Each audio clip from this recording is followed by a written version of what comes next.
teaching people how to read properly, how to assess, how to analyze language. If you don't know grammar, there's a major problem, and I'll give you one example. I translated a book called, a creed called the Tahawiyya. Every single English version of that creed that I looked at had major mistakes because the grammar wasn't understood. Every single translation, without exception, had at least one. Some of them were quite good.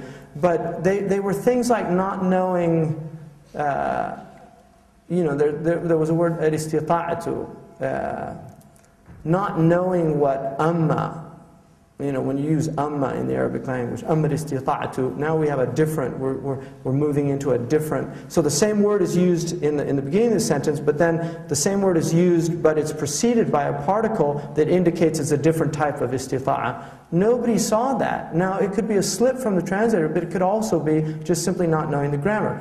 Every single translation of the Quran that I've ever seen, this is the first verse that I look at in Surah Ash-Shura, is Allah says, لَيْسَ كَمِثْلِهِ شَيْءٍ وَهُوَ السَّمِيعُ الْبَصِيرُ. The wow there, every single translation I've ever looked at, it translated as a conjunction. It's not a conjunction. It's called isti'naf. It's not atf. It's not harf atf. So it says, there's nothing like God. And it's not and He is. It's yet He is. So these are very subtle points of language, but they radically alter meanings.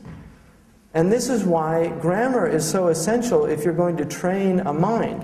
Now, the early people, you can argue, well, Sahaba didn't know grammar, but they knew what amma meant. They knew that that was waw al-isti'naf. These things were intuitive because when language is at its key point, like Shakespearean English, they had grammar books, by the way, I mean, during that period. But people understood language. Language devolves. It becomes degraded. So now, grammar is no longer even taught.